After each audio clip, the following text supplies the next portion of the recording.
running and that's live, so you guys should all just get that message. And now I think we're ready to dive into kind of some of that admin level and run through. Okay, so we're gonna call the meeting to order, right? And Nathan, do you want to run through our roll call for us? I do. I've been silently taking roll in the background. You wouldn't even know. Looks like I've got Denver Henderson. Here. Got Shibu Ahrens. Here. Christina Barsky. Here. Susan Favreau. Here. Amber Schaefer. Here. Travis Hoffman. Here. Todd Mowbray. Here. And it looks like that's all that I have. Do I have Madison Morgan? I have Marilyn Ryan, Mike Hopkins, Rebecca Dawson, Catherine Nygaard, Josh Slotnick. Catherine had mentioned that she would be a little bit late. For those who don't know, Marilyn Ryan is the new alternate from the Democratic Central Committee. Bradley's here, I'm here, and it looks like we have a member of the public in Ryan Darling. And just so everybody's aware, Ryan and I were chatting a little bit. Ryan's been meeting with us with Von Dean from the Republican Central Committee a bit, and he may be officially appointed to be serving in that capacity, but we're excited to get him in and kind of up to speed with how these meetings go. All right. Well, with that, I think I'll see if we can move to approve the agenda for today's meeting. So moved. All right. Does anybody want to? Second. Thank you. All right. So our agenda is approved. With that, we're going to move to the approval of the meeting minutes from our July 13th meeting. Did anybody have a chance to take a look at the video link that Bradley and Nathan sent out to us? Anything that's concerning or that you'd like to address?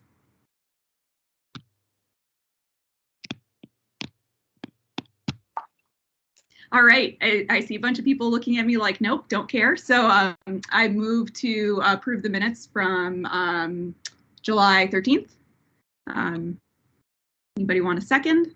Second. All right. So then let's move to public comment, Bradley, is that right? For anything that's not on the agenda.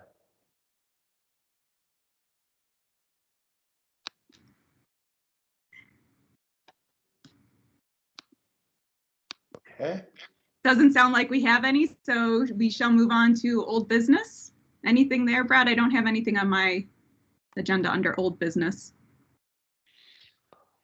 I didn't have anything specifically. I did get a little bit of a follow-up email from Denver that I wanted to just touch base on a little bit, because most of that I was like, I've got it covered in the meeting with the exception of the history of the EAC. So over this last week, we were doing ballot prep and a few other projects to get ready for the election, and Denver had said, hey, we wanted to talk a little bit about the history of the EAC. It might have been Susan too. I'm getting all of my emails confused. And I was like, no problem, I'm covering this. I pulled up some of the original resolutions and materials, but then Denver had followed up and said, you know, we were going to try and get in some of those first EAC members to come and present about the work that they were doing. So what I'd like to do is try and get that together for that December meeting. I know Jeff Badnock has been a big supporter of elections, just recently talked about elections, well, saying goodbye to Annie Gart on the pea green boat. And we really hit a lot of different areas there, and I'm sure he'd jump in to kind of cover that, and it'll give me a little time to put together that history. Everything I have comes from me coming as a member of the public in 2015, so I have a giant binder that I've been packing with me for 6 years, but I want to get it kind of scanned in and a little bit more accessible for everybody. I appreciate that, Bradley. I think it's going to be helpful not only for us as a committee to have a collective sense of what we have done in the past and the direction that we've taken, but also for interested members of the public to have an idea of what exactly this body is and what it is that we do. It seems like just a necessary document, and I think it should be fairly easy to get everyone in the same room, especially with the magic of teleconference meetings. and be able to piece that together. So I appreciate you responding to that request. Yeah, absolutely. And I think, it pivots right into the other aspect that we'll be discussing a lot more in December, recruitment of EAC members. What will you be doing on this committee? As we will have some terms expiring next year, so we'll want to utilize this as a great tool to recruit some people to join the EAC for the next year. Great, Brad. And just thinking ahead a little bit, maybe we can work with Denver or others that are interested in doing something like drafting a job description if we're going to be thinking about recruitment in December. Just historically on boards, I've seen that be an effective tool to sort of say like what our expectations are of members, so it's really clear. And I'm happy to contribute in any way that's helpful, and maybe others on the committee are interested in participating as well. Yeah, I'm happy to write a job description. And that brings a question for Nathan and Bradley. Is there somewhere we can check online that tells when our terms expire? Yes, you can go to onboard. Let me get that address for you here, Todd. I can send out that address to everyone. It's a good place where the county keeps all of our boards. I can just send you that link here as soon as possible here. Okay, on board, so like as in boards. Mm-hmm. Okay, cool, because I don't remember when I was reappointed, or time flies and it's gotten all distorted with the epidemic anyway, so. No, I'll get that out today. Thanks. And yes, Christina, I'd be happy to help write some kind of a job description or vision, encapsulation, something like that. Great, thanks, Todd. Denver and I could even work on it together if you're so inclined, Denver. Always happy to work with you, Todd. I love it. I also just stole what's out on the EAC portion of Missoula Votes webpage and sent you guys that in the chat too, so you can see everybody's terms and the ones that'll expire in 2022. We've got a lot of info out on the webpage. That's a project that we're always undergoing, is how do we make information accessible? Because I'm like, yeah, you can find anything you want at that EAC webpage. Nathan and I are pretty well versed in how to get there. We'll be working to help make sure that that's clear for everybody too. Any other pieces of old business from our group before we hand it over to Bradley for his update?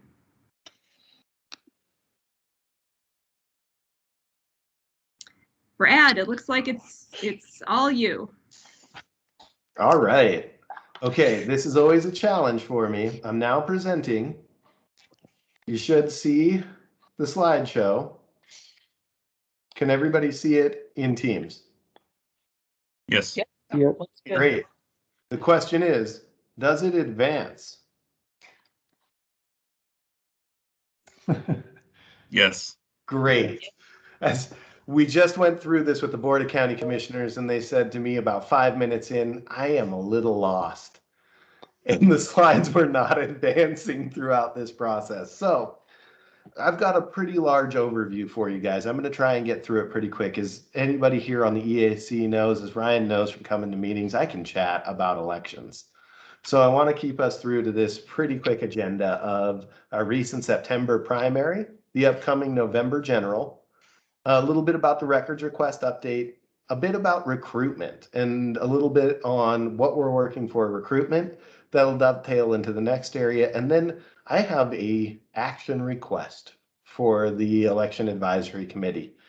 And this is really around our budget and our future plans. Some of you may have seen that we have opened a public comment period on an equipment upgrade. And so I wanted to go through this presentation. This is a revisit to, I think it was February's meeting. Earlier this spring, we brought up this original idea. And then we want to go through this, and we would like to receive an official written comment from the advisory committee. As we discuss this, this is a perfect opportunity. Advise the commission and the elections administrator on an election question. And here I am, teeing one up, presenting it to you guys, and we would love to get your guidance and input on that. So Can you without make your presentation full screen, Bradley? Yes, maybe. Oh, yes. There we go. So a little bit of our information about the primary. I try and keep these statistics really standard amongst every election so they can be cross-compared. So with the primary in the city of Missoula, we had 56,151 voters. We issued out 47,783 absentee ballots, and we received back 21,281 ballots. That is a turnout of 37.9% and a ballot return rate of 44.5%. To give that a little bit of context, we haven't had a lot of municipal primary elections.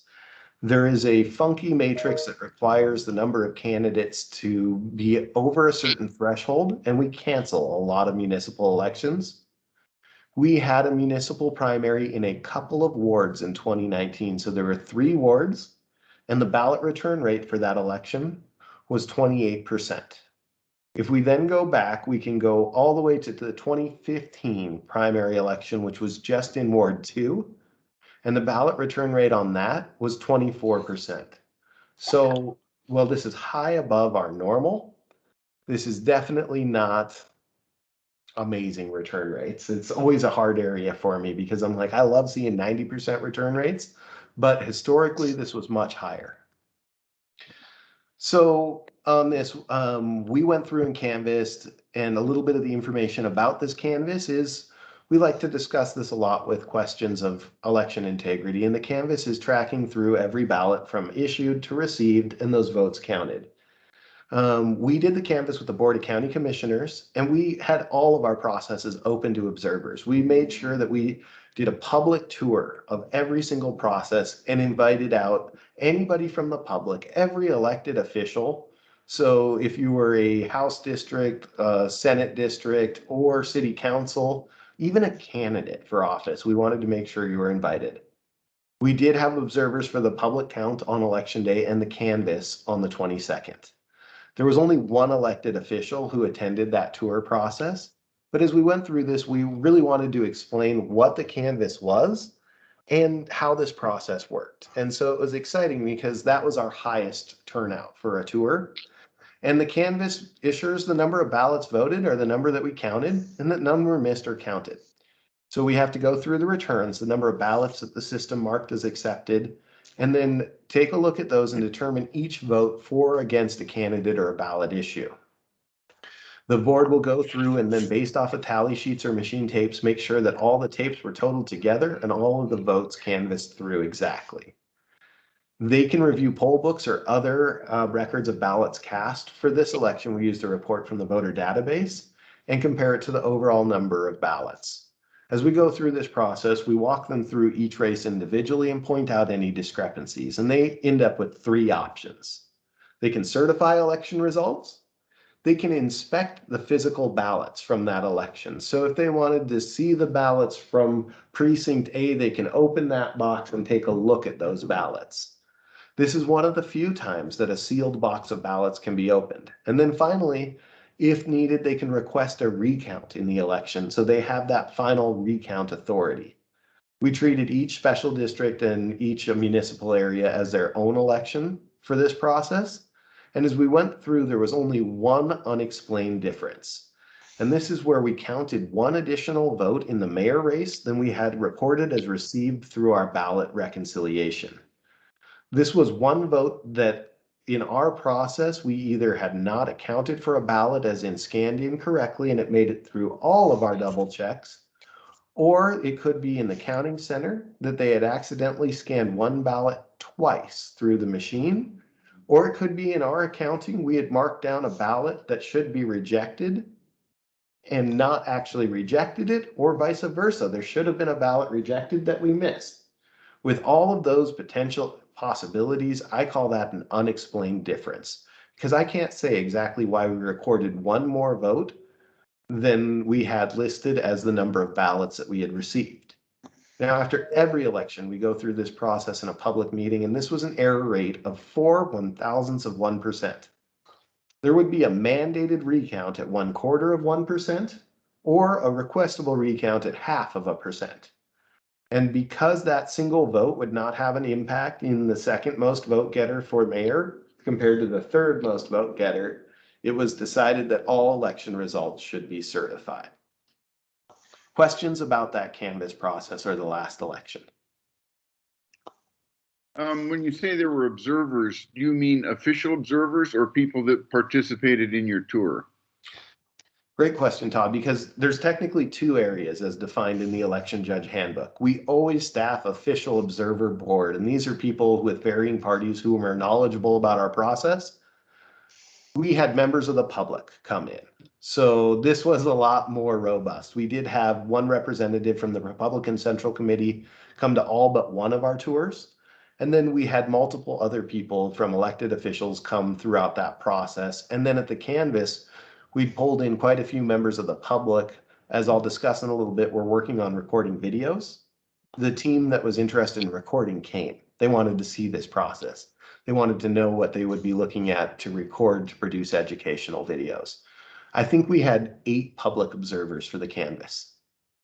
In the past, the most observers I've had at the canvas was the school election from 2021 with 2. And then I've never remembered anybody coming to any of the canvases prior to that. So we're building momentum. I'm like, this is perfect. If we want to tell people about all of our checks and balances, let's get them in and have them see that final check and balance there. Yeah. Okay, let me know if the slides still advance. I figured out how to see those of you who have cameras on so I can see faces. Fall election update. Fantastic. Thanks, Amber. Just a little bit in here. I'm going to post these out. You'll make sure you guys get a copy of this. The press release we sent out today. Ballots are mailing out tomorrow with a lot of additional information, as well as our frequently asked question sheet that goes through a lot of areas. One of our number one questions was, why does my ballot look different than my partner's? And we really wanted to hit that we rotate candidates to provide them with equal time at the top of the ticket, and that is normal. That is a benefit to the candidates, and that's a service that we provide as the election office. We produced these handout cards that we've been making for each election. If you guys are interested in providing any of those out, let me know, and I'll get them printed and cut for you. We just do them on printer paper and color, and they're the size of a business card so that you can access those and you can be able to just provide important dates. Social media outreach. Guys, we hit social media hard. This is not the greatest way to share information, but there is fantastic information in every one of those posts. So I wanted to give you this whole list of them because what we're doing is we're building up a record of items that we can have to produce other outreach materials. When we had our first outreach meeting, it was like, what do you have? We have so much. Well, now we actually have saved and cordoned all these posts together. So we have access to a lot of these materials. And with the exception of a legislative year, the laws don't change a lot, the dates change a lot. And so a lot of this information remains true for continual elections. The big difference is that the close of late registration is noon the Monday before, and it does not reopen on election day. But we now have this together, and we've built together quite a good list. So this is just to share out. Please find our info and share it on Facebook when there are big important posts. Like we did last time for the tours, I'll ask you guys directly to share them. And we will be doing a tour post in coordination with National Vote Early Day. And I will be reaching out to everybody to say, please encourage people to come and see our process. So then additional services and improvements. After every election, we sit down and said, what went well? What can we improve upon? And we came up with 4 main areas that we wanted to hit for additional services for this election. One is extra hours, and we tagged that into National Vote Early Day as well. So Saturday, October 23rd is National Vote Early Day, and that's the day we're going to run our tours. So we don't get a huge draw in the municipal general election to have people come and turn in their ballots before election day. But how could we compound on this national day to encourage this? And at noon that day is when we'll be holding our tours of the processes. So this will be a great opportunity to get people in to make sure they've cast their ballot and then to be able to see these processes take place. The only areas we won't be able to see are ballot tabulation and the opening of secrecy envelopes because state law does not permit them at that time. So we'll do a quick mock of those processes and we'll invite people to come and see them on those days. In addition to that, we added morning and afternoon hours. I'm always in at 7 in the morning, and I'm always opening the door to people who are here at 7:30 to drop off a ballot. So it was really easy for us to add some of those extra hours. The evenings are particularly hard. If we close the doors at 6 o'clock, at 6:05, there will be somebody who wants to come and drop off a ballot. And there's never really a good time, but we tried to extend it so that it wasn't just business hours, to give everybody opportunity to make sure that if they want to drop their ballot off here, they can do so. If they need to come here to get a ballot, we're open to do so, and it's not just normal business hours, 8 to 5. It's backed by popular demand, drive-through ballot drop-off. I tell you what, the general election was unique, and I think there were concerns around mail service delivery. There was a lot of heightened interest in the election, and we ran 24 days of drive-through ballot drop-off. We'll be doing 2 days, Monday before the election and on election day here at the elections office. What we saw is that before the close of regular registration on the Monday before, there were a lot of people just coming to drop off a ballot. So we wanted to extend that opportunity to drive through, drop off a ballot, and a man place a deposit with certified election judges. And so that's going to help us make sure that voters who need service in our office are getting the best attention they can, and others who'd like to drop their ballot off here are getting that service as well. Those are during the period where the USPS recommends you don't mail your ballot. So we're really trying to dovetail on a lot of those services. And then stations. We just added in extra stations to serve voters on election day. There was no line during the primary. We just want to be prepared for the general. With this being citywide for the mayor, judges, and all 6 wards, as well as our 2 marijuana tax issues, we want to make sure that we're not the cause of wait times on election day. So we've upped the number of stations to serve voters. We did have one elected attend the public tours during that last election, and Susan attended almost every tour. I think she missed one as we went through here. And so that was really nice. And we had members of the public and Republican Central Committee present through most events. We slated to add this in on the National Vote Early Day to try and dovetail in there. And if I would have looked at my upcoming slides, I might not have ruined this for everybody here. As we go through that, we'll be sending out that press release in the future. Now, other outreach activities. I love this. This is a marathon, not a sprint. We're building towards some of the best outreach we've ever been able to produce. And so we're actively proceeding forward with video production. This came through the EAC. Commissioner Slotnick was a big part of this, and this was a budget request. We'd put in a request for $40,000. We were approved at $20,000, and we're rapidly finding that we need an extra $20,000 to get through the videos that we need.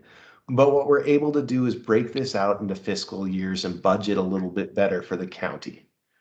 So we did a request for qualifications amongst everybody, and there was one firm locally which specialized in video production. I was really proud of our Monty video from the 2020 cycle, and it showed voters how to check My Voter page. It showed them how to return an absentee ballot, and it absolutely looked like it was produced by your local elections office. 1 Acre Film says this production team should help us produce videos that could have been produced by any professional quality production company. And that's the quality that we're hoping to get for future outreach. So the creation of these videos is part of our outreach strategy. What we're doing is we're creating these, is we're compiling together all of our instructions to create the scripts for these videos, and then we're recording those. And what we're getting is a combination of materials we need for print handouts as well as video handouts. And we're working hard to help come up with a multitude of different ways to do this. PSAs, 30-second PSAs that can be shared out by news media stations.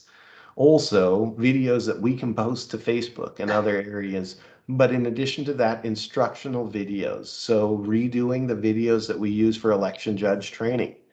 Based on the discussion we're about to have around election equipment, this will determine what those videos shape and look like. And then finally, as we talked a little bit, when we had these public tours, our communications department was walking through with their cameras, taking some fantastic photos. They've provided us access to all of those photos and all of those press releases and the different footage and posts that they've made. And we can now refresh and update some of our outreach materials. And instead of using the photo of ballot prep from 2015, we can now use the photo of ballot prep in our new video, or access to our new processes and show more current areas. So just to refresh some of our outreach as well. We've been meeting actively with 1 Acre Films, and we should be producing the first few videos before December. So they'll be incoming to shoot some footage, and then the actual production side, they should gain a lot of that footage during this election. For other areas we need for polling place, we'll have to establish shoots in December, and then also make sure that we are recording some next year. A little bit about the building. I'm getting a bit ahead of ourselves. We had a drive-through vaccination clinic for flu vaccines, but we're still not done with our final construction here. So we are currently at what we're considering our final punch list items and landscaping. We were expecting the project to have been completed by now, but we're down to please retape that carpet where it's peeling up in the corner of the building. Please help us make sure that this spot that didn't get painted correctly gets updated and painted.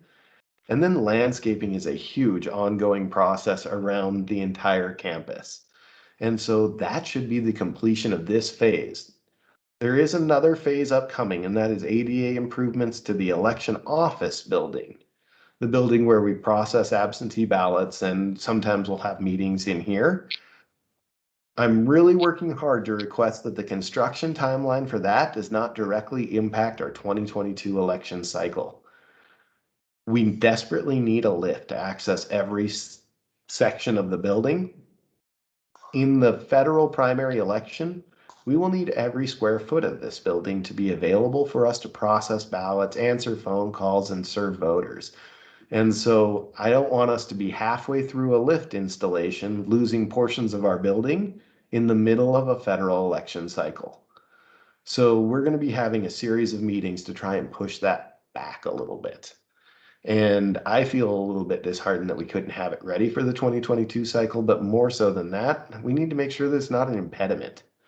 And with going through the construction process throughout the last few years, I think I've learned a lot, and I'm going to just work to help make sure that they don't overlap. All right, records request. I think this is where I come to our next break as we push forward. Just a little bit of an update about the records request that we've kind of had ongoing. Nothing new on this slide. This is just the same information from the January records request from Representative Sheeta and Mr. Rhodes. I did want to follow up because we discussed in detail the records request during the July meeting, and I'd given you guys access to the letters back and forth, but just where it sits now. So did request additional records for review, which included a hand count of secrecy envelopes. That has been invoiced but not acted upon. We did receive a request and a mirroring request for Center for Tech and Civic Life funding. As a county entity, this was a very easy one to provide. We had a public meeting before we accepted the funding. We report all of our funding and tracked it through grant reporting and provided out those. And we did receive a request from Representative Sheeta for a list of voters who voted in the 2020 election, but the form we received was not signed or dated, and there's been no follow-up on that. So that one's still kind of hanging. In late July, there was also a claim made that we had 10,712 voters on our rolls, which we should not have. And we had received mirroring requests from Roy McKenzie for a National Voter Registration Act process. This, like many of the other requests and confusions, come from a lack of understanding in the process. You're not inactivated for having an undeliverable mail ballot. You're inactivated for having undeliverable notices. You're not inactivated for registering an address that can't receive mail. You're inactivated for having those notices come back as undeliverable. And so with that process, we were able to clarify that we had in there that we had done this process, followed through, reported it to the Secretary of State, but it was that a lack of understanding that those voters do remain as canceled. They're not just purged from the voter rolls, so you can expect to see them continually. They go to an inactive status before they ever go to a canceled status. And after being able to inform the requester about those processes, we've received no follow-up. So the current status. Well, we're pending a legal action. We have encouraged that voter fraud is a crime. And to be treated as a crime, it should be treated in the courts as such. So we've encouraged a legal action, and we have not yet seen one. And we have had discussions, and there's a potential for the Republican Central Committee to do a records request to disprove those claims. And so we've been going through those discussions with the chair of the Central Committee about, yes, if you were to put in a records request, as with any records requester, we would invoice you, we would comply with that, and we would be happy to help assist you in counting those to confirm that there are truly no missing affirmation envelopes. Okay, other areas, and I think I'm ready for questions. And then I have a whole nother presentation to dive into, guys. The Brett? voter database. Oh, This one's. I have a question before you move to the next area. What does it mean invoice but not acted upon? So when we have a public records request, we want to send out appropriate charges for billing. This was to pull down all of our secrecy envelopes from the warehouse, present them over, and ensure that they were able to go through and hand count those envelopes. We were able to come up with an invoice for an estimate of the number of hours that it would take to do this, sent out that invoiced amount, and have had no follow-up since then. I see. So you send out an invoice based on your estimate prior to completing the service. Exactly, and that's pretty standard procedure. We see that mirrored in other counties as well as with the Secretary of State's office. We're pretty responsive here in Missoula County. We're one of the fastest counties in the state. Really take that to pride. But the aspect is that with everyone, when we have a public records request like this, we want to ensure that we've established what that request is, we're on common understanding, and that we've invoiced so that we can receive payment and we're not utilizing taxpayer dollars for a records request. Right. So you want to get payment before you begin the process of fulfilling it. Exactly. Great. Thank you. You bet. Hey, Denver. Hey, Bradley, thanks so much. So 2 questions. The first, aside from this invoiced amount of money that has not been acted upon or returned, how much has this records request cost the county or cost your office, either in terms of time or in terms of hard dollars? So that's hard dollars is pretty easy.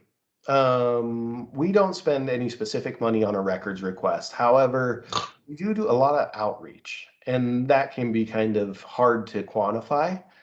I started tracking hours midway through July to see how many hours was it taking for us to come together with myself, my boss, our county attorney's office, our communications director, and to see what that looks like. And I have a very rough estimate from half of this in July. And it was 24 hours for our staff in our office, not including those other staff. And so this has been a hard area for us to come together with. One of the big things we've been pushing for is we now kind of have a central point and a central tracking program at the county to help everybody understand this, because records requests have not just been large in elections. Public health has received a large quantity of records requests in other fields as well. And with that, we've noticed an area with the county where we're not good at tracking those hours and those times of what it's costing. So we invested in a system to track these through. That way, if we get a duplicate request, as you saw me state that we had mirroring requests, if we've already pulled this data, we don't need to charge the next person for this data. Here it is.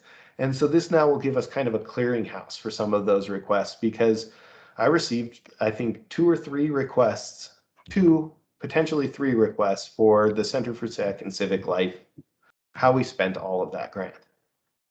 Well, we had it pulled, we had it together, but now we can run it through this portal, we can track it, and we can present it out there so you can review that portal before ever spending your time to ask us. That's so great. I don't have a great answer, Denver. I'm sorry. Well, hopefully in the future we will. And I appreciate you addressing the question. The other question, kind of piggybacking off of that, you had mentioned that there was one representative from the Republican Central Committee that attended the tours, and that's great. I'm glad to hear that. The tour that I went to, I found incredibly informative. I really appreciate that you and your office are doing your best to make that information available. Was Mr. Toshida or Mr. Rhodes the individual that attended those tours? No, they did not attend. One of the dates that we had notified them about the tours was also the date that they chose to host the symposium that they hosted here. And so there was a direct conflict for the canvas. However, for the other 5 dates, they did not attend any of those. That's really unfortunate. Thank you, Bradley. You bet. Other questions about these areas? As I went through a lot of slides without a chance for questions, so I completely understand. Our database. This one has been a project that I have personally put hundreds of hours into, and it's at a pivot point. This is my slide from July with a rollout in September listed as tentative. We have big cautions around testing on this, and we're starting a discussion about the lack of a timeline for testing and development on the database. I've cut out a couple of words on this slide, guys, my apologies, but this is a hard area where there has been a lot of interest in elections data and elections requests. There have been a heightened number of public records requests for reports from the database, and transitioning to a new statewide voter database is a huge change. I love this database. I have literally spent hundreds of hours on the computer like this, testing, working to establish new areas, and there are great features to this. The concern is that we want to run a parallel test, meaning that we're running one election out of both databases at the same time. In order to do that, with ballots mailing out on the 13th of October, we needed a live database. And we did not have that live database. So our opportunity to truly parallel test those elections has passed. And then we don't yet have a clear schedule for what it looks like for end-to-end testing, what the acceptance criteria to produce this database would be. And there are concerns that there's going to be something missed. No matter how much testing we do, there will be something missed. But without a very robust testing, we don't know what we're going to miss. And that's a bigger concern. And imagine if these reports came out and we had to explain all of the steps that showed why this report didn't match the reports that you previously received, it would not encourage public confidence. So we're really working on that discussion right now. And it's a very hard aspect because I want this, the state wants this, but it needs to roll out in a way that works well for voters and needs to make sure that it's been tested so that we can have it stand that scrutiny of public acceptance and implementation. And so where in July, I was so excited to parallel test our municipal primary, that deadline passed. To parallel test our municipal general, I want to be very honest, there was no possibility that we were going to parallel test a 90,000 ballot election in Missoula County. We're a team of 13 election administrators, and there were many other counties that did have the ability to parallel test, but they've already ran their reports, pulled their labels from the current database, and haven't had the opportunity to mirror that in the new database. And so Ravalli, my counterpart to the south, was really excited to parallel test, and we did some work to help set up everything. But the database isn't in a development status where it's ready to go. So we're starting to have a very, very candid, very open discussion with the state about what does it mean now? And then we'll follow up on that as we go through. We should have a lot more information in the December meeting. Questions about that? Dr. Barsky.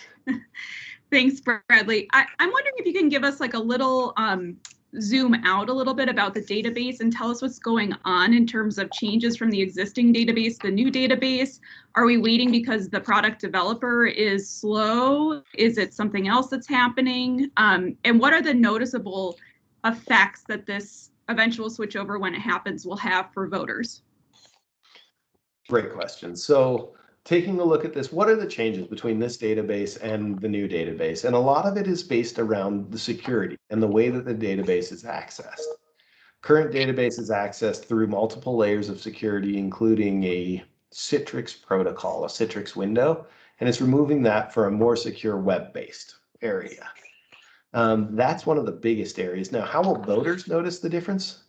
As election administrators, one of the biggest differences, and Ryan, we've worked on this issue, it's an address library that's associated to a map.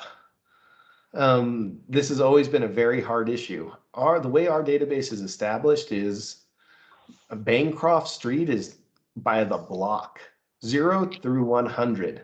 So anything within 0 through 100 entered in on that block is an acceptable address, and it is precinct set up in that capacity. Well, if House 45 doesn't exist, you can still enter House 45, and it creates a lack in that data between those, the reality of what the street looks like and what the database works like. As we're currently redistricting congressional districts, and in 2023, we will be redistricting every legislative as well as precinct, that GIS integration is critical to be able to accurately and smoothly go through that. When elections administrators utilize this, there's a lot of additional features like the access to a ballot through the system for an overseas military voter. It's brought within the system, it increases security, and the ballots are transferred directly inside of the system. Motor voter integration is higher, and we can send mismatched motor voter directly to the correct county. What aspects would you see as a public user? Very minimal. And that's good. That is a very good thing. The biggest change you would see as a public user is that the voter database portal would become more robust. When I talk about this election, we talk about you'll have to call our office because it's a municipal or a local election to check if your ballot's been received. This would be a election statewide, every county, every election would be shown in the portal. And that is a huge plus. In addition to that, we're working hard on future improvements like your petition signatures will show. There was a lot of excited voters around the Green Party petitions this year, and we received a lot of calls. Did I sign that petition? And we would have to dig through to find that information. And while we feel it's important that a voter knows and understands what they are signing, we're also happy to help pull up accurate information for them. Presenting that on that public portal could be very helpful. Did you know that it is against the law and you could be faced with a potential fine for signing a petition more than once? Nobody did. This could help people understand those rules and those laws. And so those are the big aspects you would see. The other area is as a candidate, you can file through this and it directly interacts with our vendor ES&S. There are a lot of areas at the state level that are incredibly good benefits. It would roll state level online filing directly into the database with the potential in the future to roll that out to each county. And I can say pretty actively that a county like Missoula would be interested in that. It's not an initial rollout, but a future rollout. The other areas that you see are pretty standard. My process, I've been on the conversion team in 2019, and I've also been on the conversion team through 2020 and 2021. I've learned a lot, and a voter database needs similar functions. You need to enter voters. You need to have them go into specific precincts. You need to be able to pull ballots out, track petitions, and count ballots through this. Many of those areas would remain the same. One of the big increases is that historical data would be better. I was just working with a candidate and sent them 3 lists. These are the voters that are active in your ward. These are the voters that voted in your ward in the last election. They may or may not be active in your ward. And this is a list of everybody who is currently in the ward who requested a ballot in the primary election, but you'll need to confirm that to the number of people who voted to be able to tell if they actually voted. So cleaning up some of those lists would be a big plus as well. Did I cover all your questions, Christina? I tried to go through them each in my mind. I had one about if the timeline is due to a vendor developer issue or if it's something else. And then I have a follow-up question, which I'm sorry that this is probably way more detailed than everybody cares about. But thinking about geolocations and geocoding the database, are there areas in Missoula that we're concerned about that have not, Missoula County, that have non-traditional addresses, or is that not something that we'll be facing in the county? So a couple of different areas. Development, there was one exit criteria from this, and that was that our developer, the company that we were working with, BPro, needed to be 90% successful on each of the tickets, the items that we asked them to develop. They have ranged between the high of 87 and a low of 26, with a continual success rate of about 44. So development is the big concern. With this, we allowed extra time for development, but now that has bought into our testing timeline. And so this is where those concerns really come to that head. Now, I lost your other question entirely, Christina. I'm sorry. It's okay. The other question was simply thinking about Missoula County and geocoding. Are we going to have any concerns or needs to think about non-traditional addresses? Yes, there is a little bit. We do have a considerable, I'd have to pull it to see how many. I'm really trying to stick to numbers. We have a few non-standard addresses. This is, I live under the Orange Street Bridge. The database does allow for non-standard addresses. This is part of the federal laws that cover how voters are registered, so it needs to include that. The bigger area is that with this process, we've been working with E911, the Montana State Library, and our GIS department, which is something awesome with mapping. And our guy here has been really great and combined all of our districts. What we see are what we refer to as islands. Areas where the map that created this water district in 1978 does not align with the way that the roads currently work with our satellites, mapping information in other areas. So it leaves islands. Every one of those islands needs to be addressed. There are thousands of islands to address. Some of these are very easy, as this boundary should be moved to this location, and some of them are not that easy, as in we need to determine what they were looking at on that map in 1976 to ensure those voters are included in the right district. We're down to 5 districts we need information for, and we're working hard to help identify each of those islands, and that would be something that we would need to correct before the next election. And so that time frame gets tight as well. Other questions? I did see Nathan too. Well, Denver, did you still have a question? No, I did not. Is my hand still up? Not anymore. Okay, no, I'm good. Thank you, Bradley. You're great. Nathan. No, I just wanted to add a little comment about the non-standard addresses, because we've been taking a more, I don't know if aggressive is the right word, but a more proactive approach to handling non-standards. So we do have about 55 truly non-standard addresses in the library right now. That doesn't mean that there aren't addresses in the actual standard address library that aren't a little unusual, or addresses where I would prefer not to register someone, like a personal mailbox, things like that. Mm-hmm.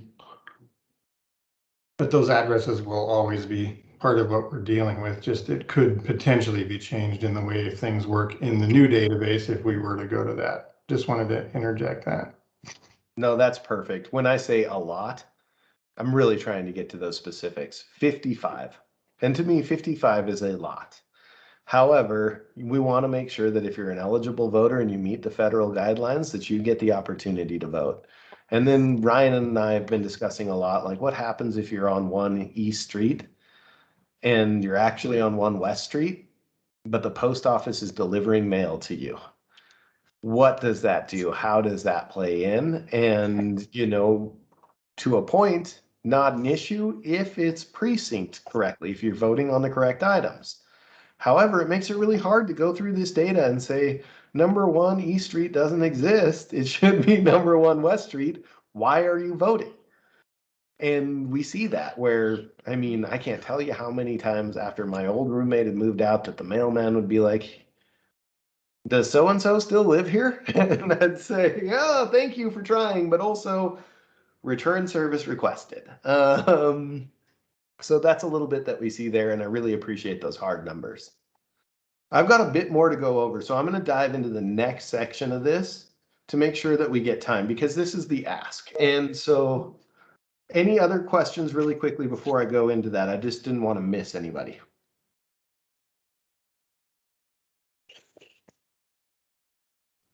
Excuse me, Bradley, I do have one quick question. Your service stations at the elections office headquarters, You're going to increase the number of those available on election day. Is that correct? Yeah, we've been ramping up starting now. We overshot a little bit as we cut out some teammates today. We had half a dozen people come through. I'm looking at Susan as she's one of the people who helps us. And so we upped it from 4 stations on election day to 8 stations. And we're ramping up throughout the week before the election. So on election day, we'll have the opportunity to serve 8 voters at a time. Okay. And since they can't register on election day and they've already been mailed their ballot, what is the service provided? So anybody who'd like to drop off a ballot in person, not through a drive-through drop-off, is welcome to do so. Okay.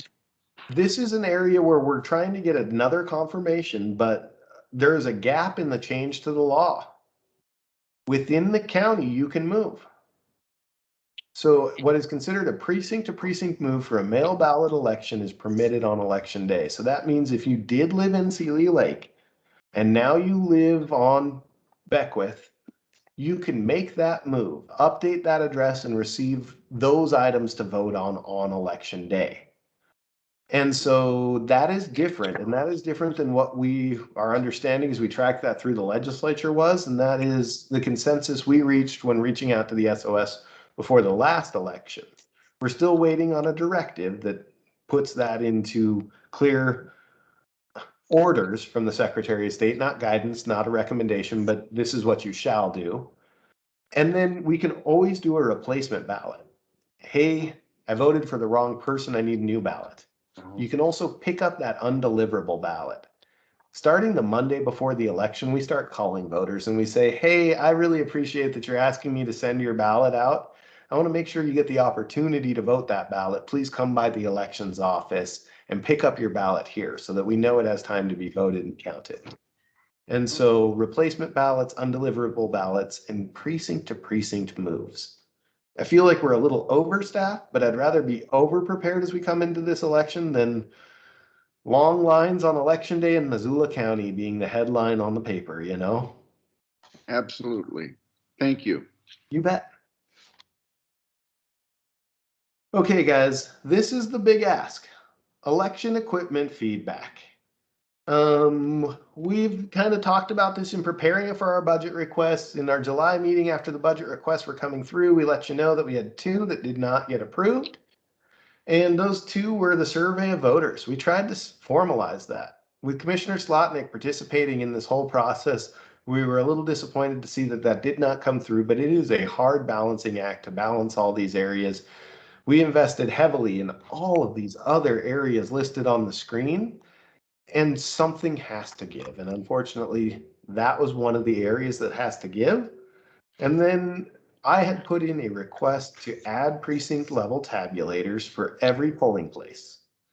This would provide us the budgetary authority to proceed if we decided that that was the best recommendation.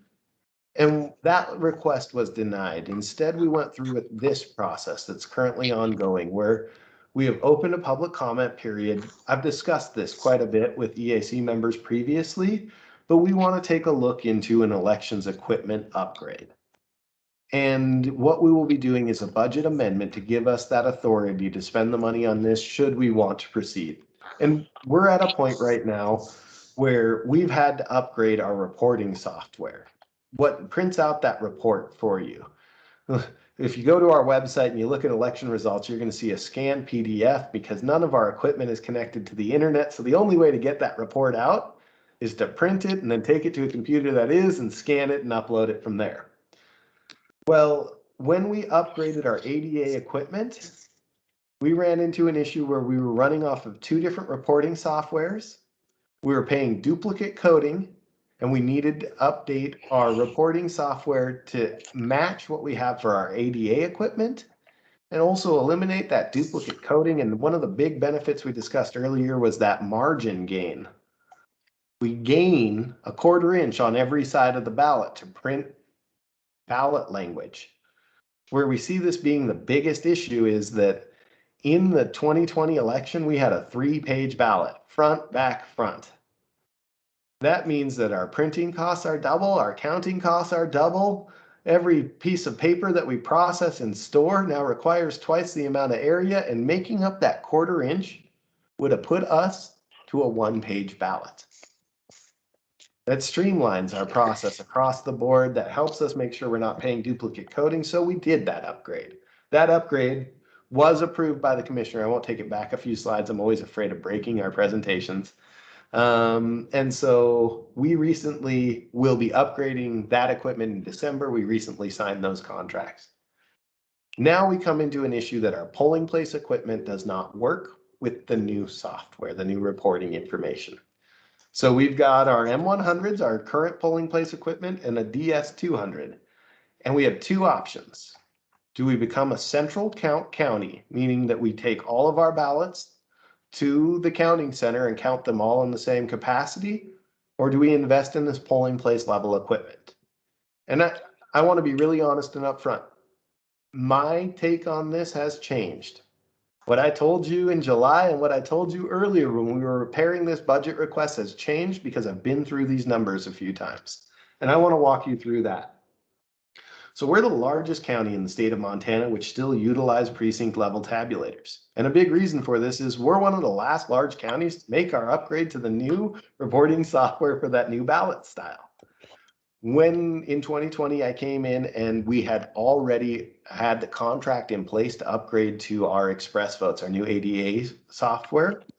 So we needed 2 different operating systems. And what we ran into is that in the 2020 election cycle, we had voters who came in to vote here and they wanted to put their ballot into the machine. There's a little video where you see insert ballot.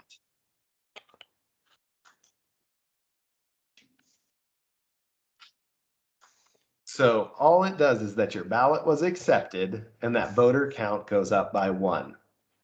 That information on the screen was what people wanted to see to ensure that their vote had been counted. So I've really been looking at that as part of framing this discussion. Now, with this discussion, I've been chatting a lot.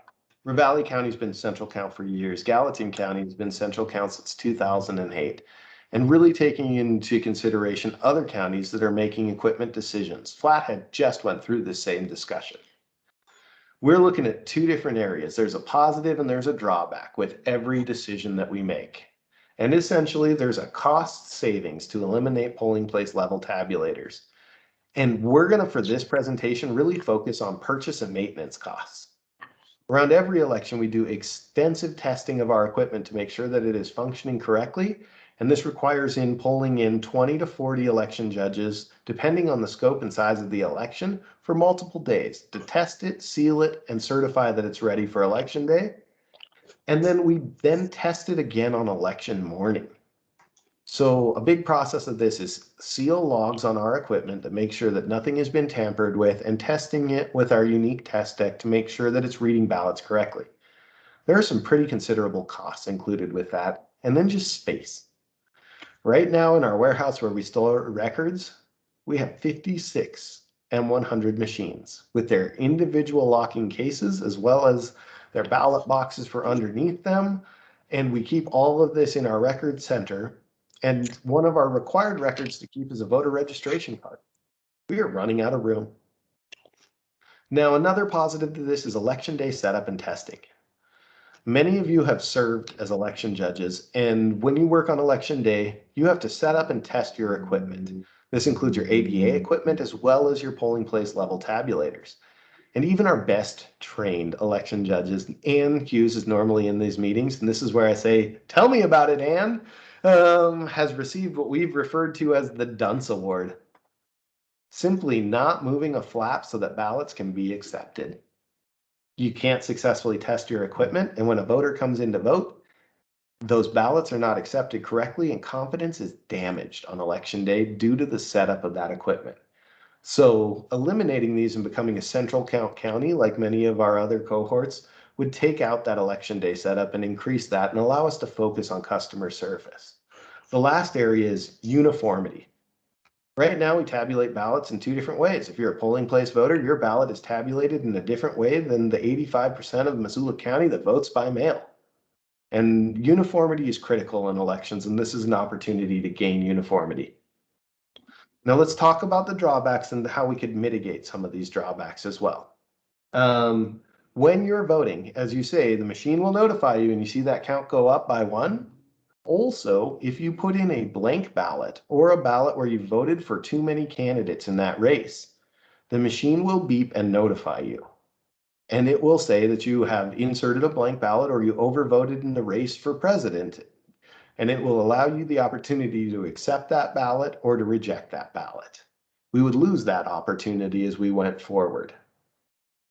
We track every ballot, as we talked about with that canvass procedure very briefly.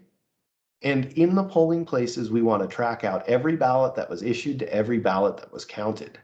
And it is easier to track out the ballots that were counted when they are counted at the polling place, and you can balance those two books together.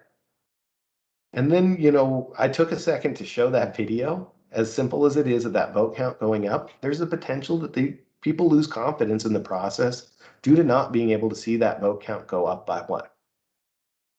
There's also a potential increase if we do eliminate these of transporting uncounted ballots. And I want to talk about ways that we've already mitigated some of these drawbacks. There is no mitigation to the fact that it won't notify you if you put in a blank ballot or an overvote. And the number one area where we see this is the primary election. You've got multiple party ballots. You vote one party ballot and the other 2 should be deposited as unvoted ballots. The number one area where we would see that is in a primary election where somebody deposited the ballot that they did not vote on compared to the ballot that they meant to vote on. When you vote by mail, you are not notified if you have returned in the secrecy envelope a blank ballot or a ballot where you voted by too many races. So this is an equalizer. This is a uniformity for those voters. There's no way to inform a voter at a polling place that they've missed those areas anymore, but it does treat everybody the same. When it comes to balancing a poll book, we wouldn't be an elections office if we didn't double check the math of every single person involved in the election. So after every election, we are repeating this process and confirming their math. And we tried this in the 2017 special federal election. The 2017 special federal was an unplanned federal election. So this hit every county as an unplanned election, which they must fund. In that election, to save on costs of testing, setup, training, programming, our current election administrator, Rebecca Connors, said, we want to central count these. We're going to pick these up from the polling place. We're going to transport them all to the tabulation room, and we're going to count them there. And so we've successfully tested our reconciliation process on this. And it worked out pretty dang smoothly.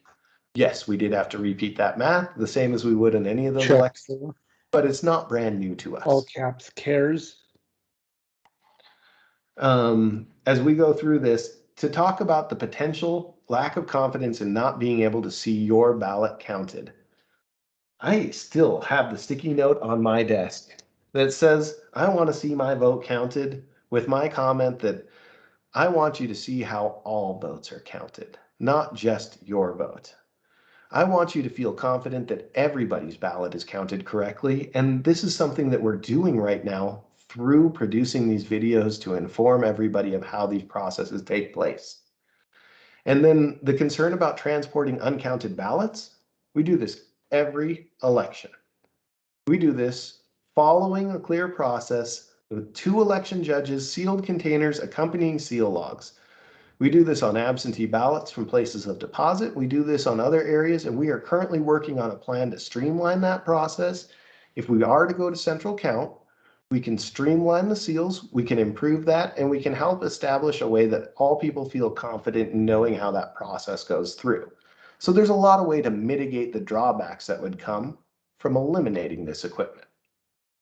This is what changed my mind, guys. Part of our job here is to be good stewards of taxpayer dollars. The cost to purchase this equipment is $164,000. Every year, we would pay $6,825 to do maintenance and licensing.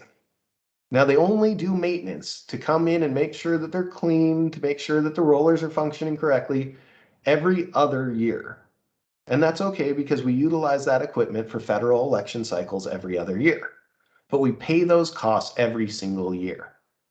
So that's an area where costs compound pretty rapidly. Now, we would have the ability to split these costs between 2 fiscal years. So our vendor will provide us half the invoice for this fiscal year and half the invoice for next fiscal year, should we choose to proceed forward with this.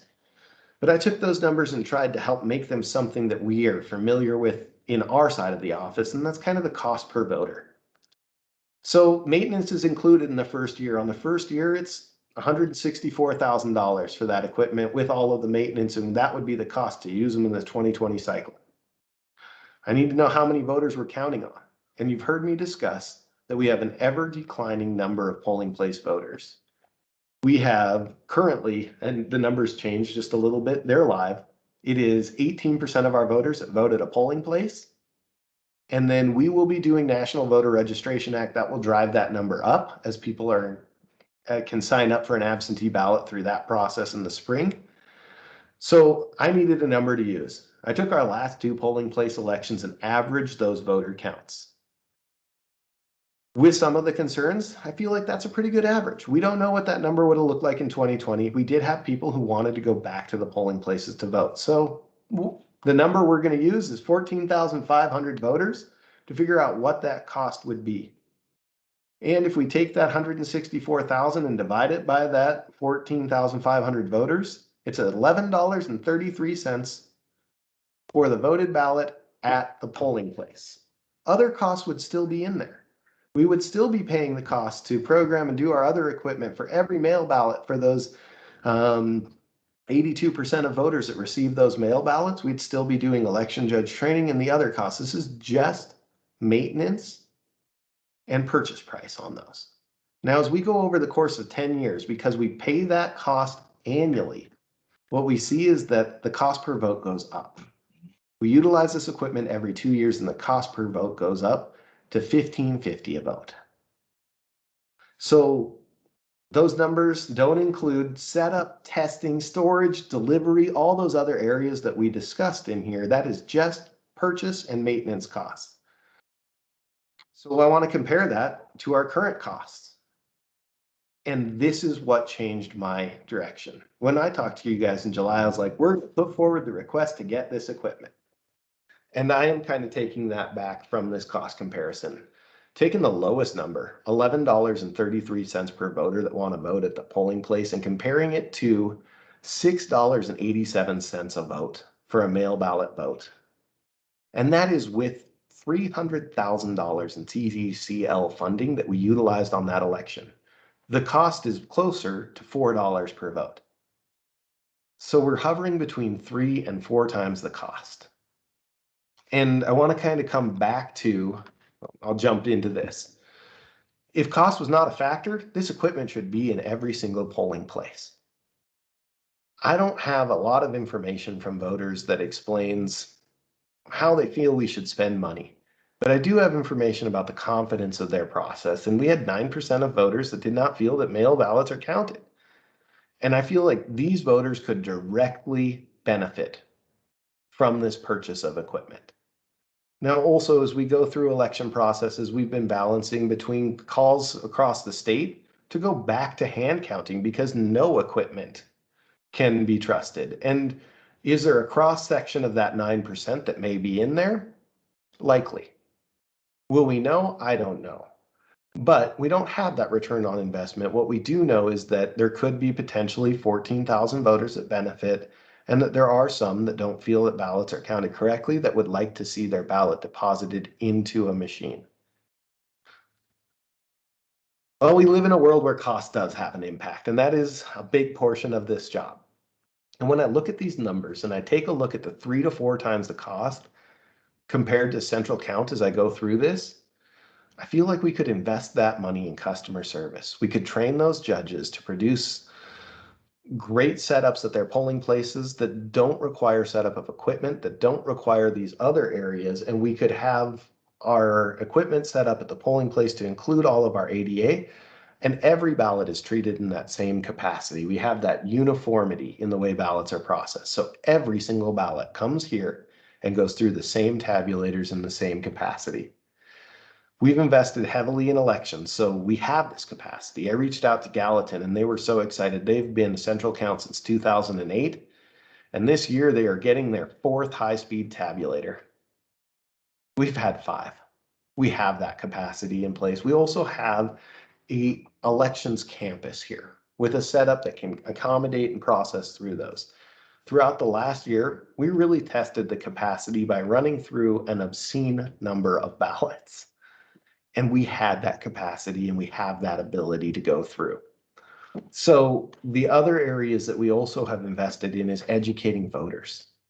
With so much misinformation, I want everybody to feel confident in how all ballots are processed. And we are already investing in these videos to help show this information. And we can continue and push forward on that investment.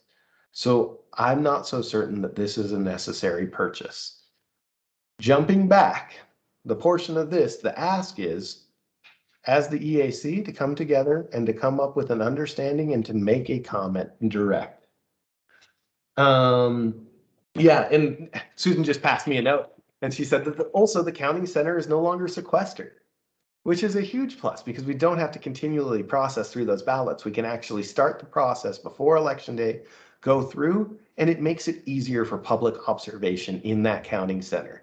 It was hard to get people to come through that door when you were like, all right, it's 7:55 a.m. Well, you're here till 8 p.m. Yeah, you're going to have food delivered. And so there are those benefits. I see a couple of questions. I want to answer those questions and I want to hand this discussion over to Christina. She's agreed to submit a comment for the behalf of the EAC, but we need to have that discussion. And I'm also trying to be mindful of time. Todd and Travis, I don't know which of you guys had your hand up first. Todd did.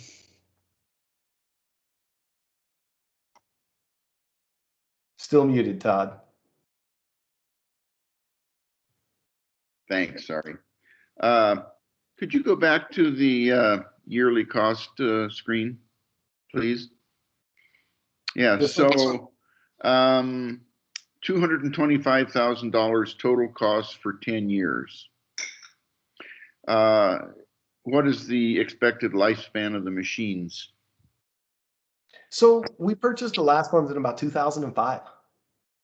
And so we've gotten quite a run out of them.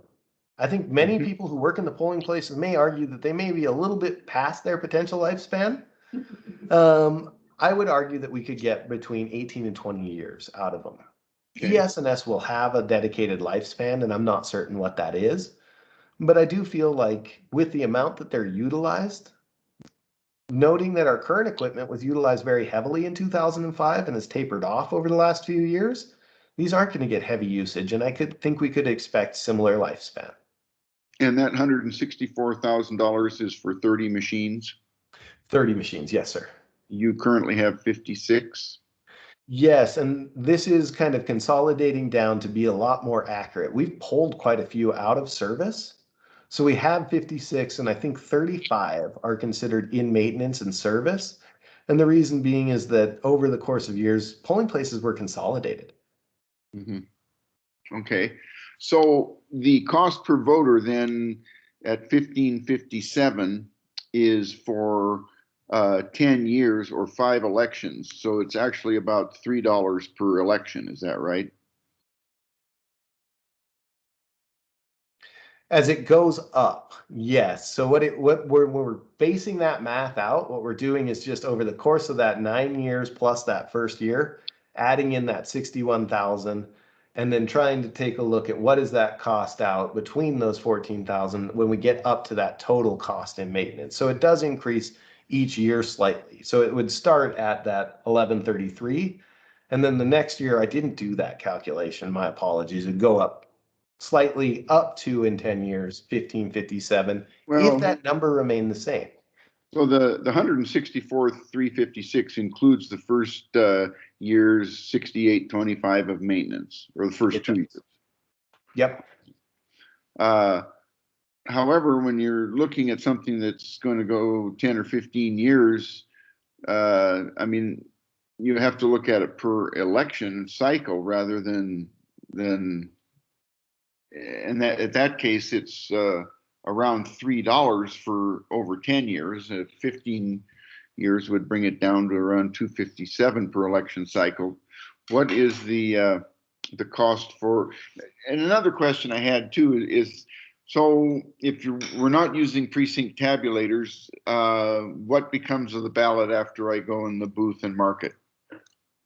So two areas on that. I see what you're talking about, Todd. You're looking at like the cost per vote on that machine over the course of its lifespan. Yeah. And that cost per vote on the machine over the course of the lifespan would definitely drop. What we would see is that the cost to serve a voter in the specific election would go up based on the maintenance increasing. So it's two different ways of looking at that number. As it gets utilized more, it would go up. And that was something that we had discussed a little bit with the county, is that if more elections were pulled to a polling place election, the cost would go down per voter. Mm-hmm. And Yeah. so, I mean, that is a rare potential, but it could be that the city opts to do a polling place election or something similar like that, which could decrease those costs. However, as they get utilized over that course of time, what we have seen is that people appreciate the absentee voting, and the turnout number in polling places continually is less than the eligible number of voters. And so we wouldn't necessarily see that increase, but I'm not taking any trends into account on this. I'm just staying solid at 14,500 to try and make math a little bit easier. What I think we would see is that the number of voters who vote in the polling place would continue to decrease to that saturation point, where now we have polling place voters and absentee voters, and we're not gaining one more than the other, and then stay constant there. Just to make sure I understand, the 14,499 is representative of the last couple federal elections. Exactly. It was just the average count of the actual number of people we served in 2016 and 18. We didn't have good data from 2020. And so it's hard to make that estimate. So I'm trying to take a solid number that we know that we can count on, and trying to estimate the costs in the cost per voter over 10-year to be as low as they could realistically be. And I do feel like that would be the lowest cost that we could have. So after, without a precinct tabulator, after I fill out my ballot, it just goes in a strong box and then it gets transported to the election center at some point, where it's run through, what are those, the 8,000s or those big circular machines? So yes, that's exactly kind of the way that process would go, is that you'd be issued a ballot out from your poll book at the polling place. They'd be deposited into a ballot box. And what we would look at doing is increasing the number of ballot boxes so that they could remain sealed throughout that whole process, delivered to the polling place sealed from the elections office, and then seal broken as they come back through. That way we can transfer those boxes as a straight swap so that there is no opening a box in a polling place and transporting out from one to another. After they went through there, they'd follow the same procedure, very similar to an absentee ballot, where they're transported with an accompanying seal on that box, seal log. Those ballots would be taken directly to the election center to be counted. Absentee ballots would then be taken, signature verified, and counted in the same fashion. So it would mirror what happened to ballots which were cast through 2020 election, but it would eliminate that signature verification process, because instead you've shown an ID at the polling place and been issued a ballot there. Which of course is the same if you have a precinct tabulator. Exactly. So I'm thinking of the audits. When we audit, we get a count from that particular machine for the total number of ballots that were run through it, if there's only one machine at the precinct. How is that going to be duplicated if you have a central count? So we've really kind of taken that into account. So Todd is obviously area of specialization post-election audits. And with this, when we do a post-election audit, we do a hand count of 3 randomly selected precincts, check those machines and make sure that we count each race. 3 races are provided by the Secretary of State, and we make sure that those match what the machine reported.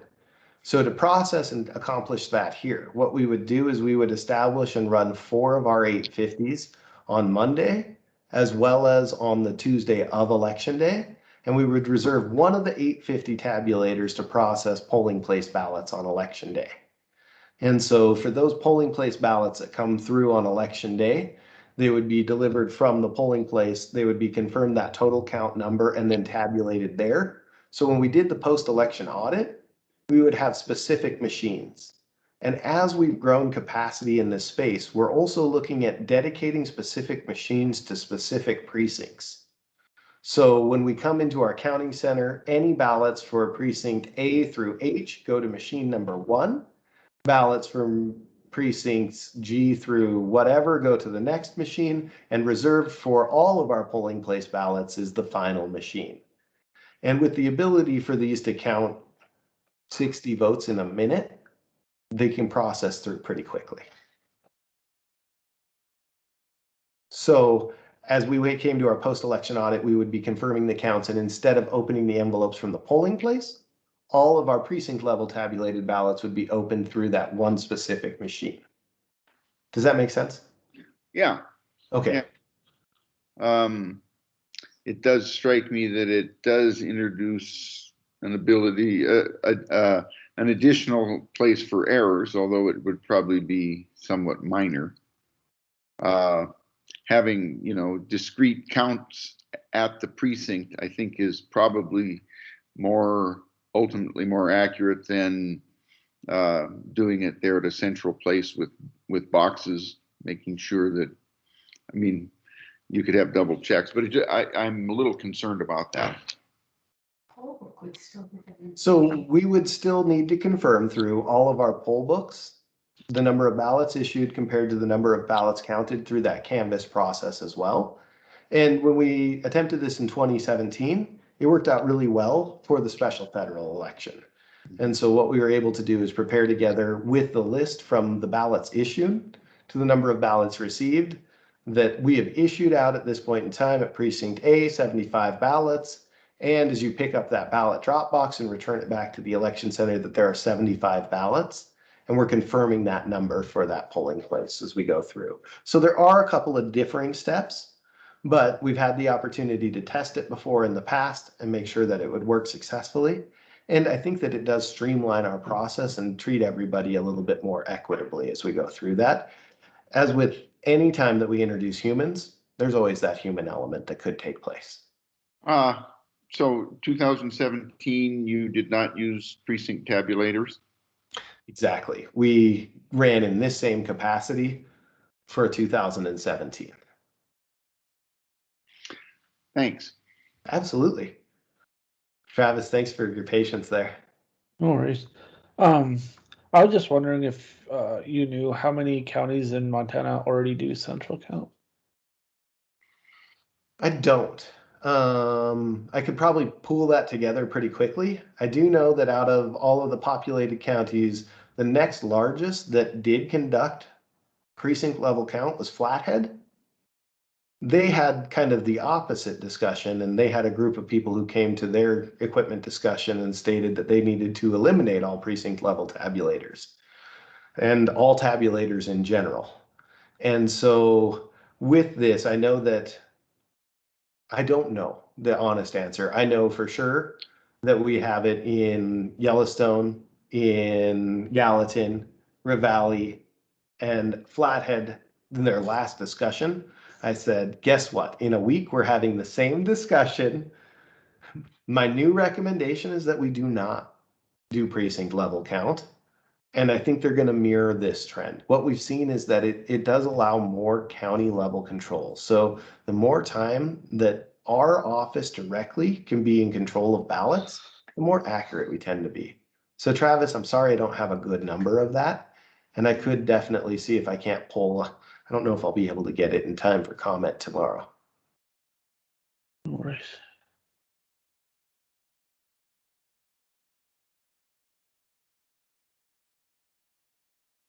Other questions?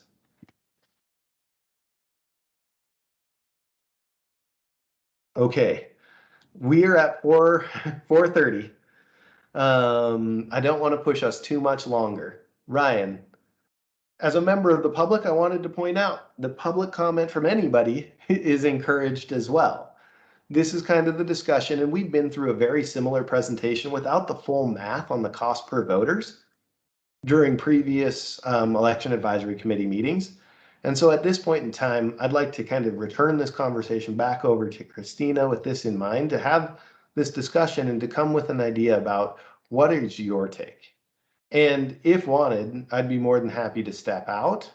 I've got pretty thick skin. I work in elections. I'm like, at this point in time, your decision is absolutely your decision. My recommendation has not been made to the commission yet. I presented everything except those last 2 slides. And I said, we want to open this for public comment. I will have a meeting with the election advisory committee where we will be discussing this. You get to see my recommendation. In the next meeting on Thursday, we will be discussing this. I'll be presenting my recommendation to the commission. And depending on the amount of comment, they will come to a decision. Todd. The 85, you mentioned that the new machines would accommodate a ballot that's 1/4 of an inch wider and 1/4 of an inch longer, something like that. Will the 8500s accommodate the bigger ballots? Yes, and in addition to that, they will now count an activation card from an express vote. So there's no additional transcription steps needed for a voter who chooses to use the express vote machine. All right, and you can use the larger ballot format with your existing central equipment. Yep, absolutely. Thanks. So having heard from Bradley, I am very comfortable to have a conversation with everybody with Bradley here. I don't foresee this conversation turning into one that is attacking or negative in those ways. And I would appreciate Bradley sticking around because of his expertise on the technology that I'm not sure others of us on the call have. But I guess I'm curious to hear sort of gut reaction from members of the committee. Like Bradley had mentioned, I agreed to draft a recommendation from us to the commission, but that is our recommendation. And so I'm curious where everybody's sort of gut level reaction and thoughts are at this point. This is Travis. First of all, I appreciate the extensive explanation that you provided, Bradley. And I know that this is something that the EAC has discussed in the past, and I know I've had several discussions with Bradley on this topic in the past, mostly just in passing, and mostly his answering questions that I had. The benefit to the central count that I see, and it's primarily for voters with disabilities or voters who utilize accessible voting technology, is that this way of counting would be more inclusive. We would take out that element where a voter who chose to use the automark or not the automark, but the express vote, we would take out the element where somebody has to transcribe that ballot onto a different ballot where an error can be made in filling out the wrong circle or whatnot. One area this needs to be addressed differently somehow, but voters who choose to receive an electronic ballot that they can fill out with their own assistive technology at home and then send back in the mail, those would still need to be transcribed, unfortunately, as the legislature failed to pass a bill that would allow those to be electronically returned. But I think overall that the more inclusive that we can make vote counting, the better. And I think central with precinct level tabulation, we have how many precincts or polling places we have, but that's numerous different counters counting. And with central, I think there's less counters. And if there's an error to be made, I think it would be more easily addressed with a central count. And just, I mean, primarily for the inclusivity of it is why I am leaning towards it being a good idea.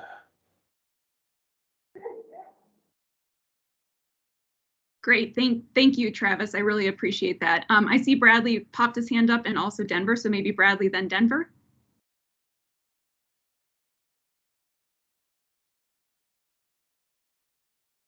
Hey, Brad, you're muted. It just popped up on my screen as I was like, oh goodness. With this purchase of new DS200 machines, Travis, it would be able to count an activation card as well. And so I do want to point out that if we did upgrade to the new DS200 polling place level tabulators, it would be able to count the standard, which I'm struggling on that language. I don't love that language. It would be able to count the larger ballot as well as the activation ballot in the exact same capacity. So a voter could feed either of those into a DS200 and be able to count that ballot. Kind of part of that same concern is that when we're training our election judges on new technology and new equipment, we want to make sure that they understand it fully and that it is working well so that it works well for voters to improve that confidence. But between central count and precinct level count, for the ability to tabulate that, both the central count and the precinct level count would be able to count the activation card or the larger ballot.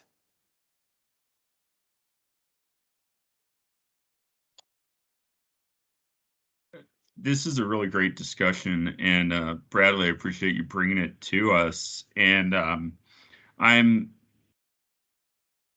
think I'm leaning towards in line with Travis. I agree with what he said, that it seems like with a central count, it would be likely to be more accurate. There would be fewer opportunities for mistakes to occur, and it would be easier to handle those mistakes at a central location as opposed to at the individual precinct voting places. It also strikes me as compelling that virtually every other large county has moved towards a central count. And while we shouldn't just do what everyone else is doing, I think it is. I think it's worthwhile considering where the county spends its money and the things that we really invest in. And then third, simply put, I think that trend of declining polling place voters is going to continue. And I think there's a lot of other places where the county can invest this money to improve elections. So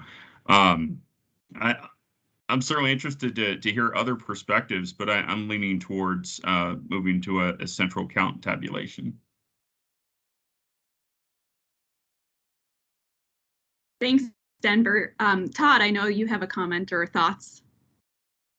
Yeah, this actually is directed at you, Christina, because you're probably the most fluent in statistics.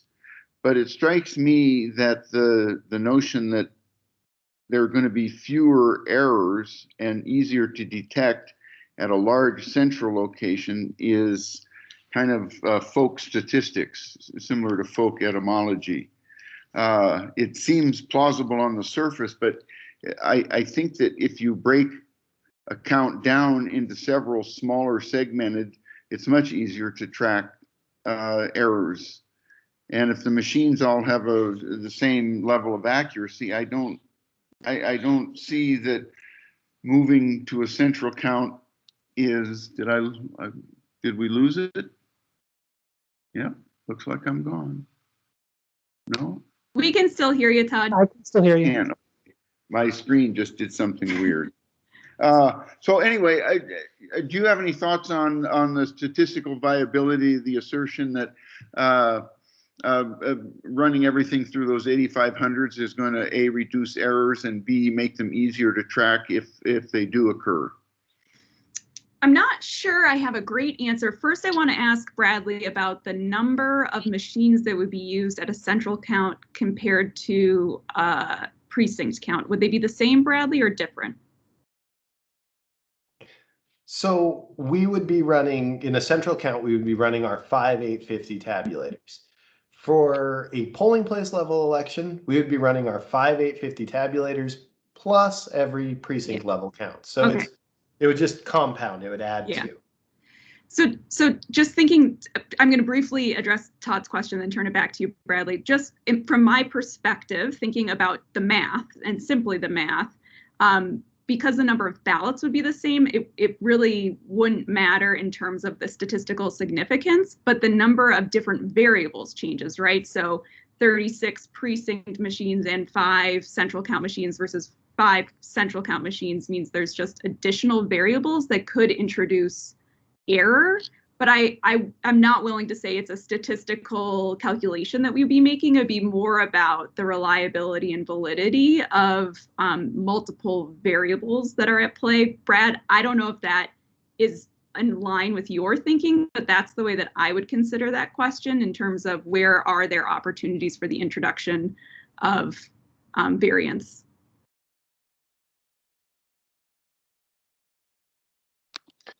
So to kind of echo that, what I see and what I feel with when I say kind of bringing it in-house and pulling it under the county control would allow it to be a little bit more accurate. It's that tracking down, that post-election audit, knowing where those are and what the process has gone through with those ballots is a little bit more helpful. I think that realistically, we're going to see the same numbers if they're tabulated at the polling place or versus if they're tabulated here. One of the big reasons for this was that in 2005, to get results quickly, we needed to tabulate at the polling place and combine those results together with the absentee ballots that were being tabulated here. Now what we see is the same process taking place, but there are far fewer polling place ballots being tabulated in. And we've literally flipped the voters from 80% voting at the polling place to 80% voting by mail. And so this process worked really well when we were at 80% at the polling place. And we've kind of come full circle back to this aspect of centralized count, which is what we did before 2005, but the way voting has changed. So first it grew, we needed to tabulate, and now it has changed in the way that we're counting ballots in here does not equate to needing that process to tabulate at the polling place and go through a little bit more quickly. So when I talk about pulling them into the control, it's just about the actual physical process of being in that building and where they get boxed. I don't think it's going to change the numbers and not necessarily the likelihood for error. But when we talk about remedying any potential error, that's where it becomes a little bit easier for us. Now, also, I did raise my hand because Susan, who's in here with me, did want to comment. And so I'll see if I can get her really quick. Sorry, guys. Hi, so back in '96, I was in Juneau, Alaska, and doing kids voting, and they had a central count. And granted, there was nothing was electronic. It was all by hand count. But there was a certain energy with having everybody there, seeing what was happening, watching the vote actually develop right there in front of everybody's eyes. And it was all of the ballots, all of the votes. And I think there's a certain energy that can be developed that would be good for elections. And I think also because of COVID, if there could be anything good out of COVID, it would be that people are now more comfortable with doing absentee voting or mail-in voting. And so to have a central count station would not be as jarring, as shocking, as uncomfortable for them as it would have been if this had been back 5-10 years ago.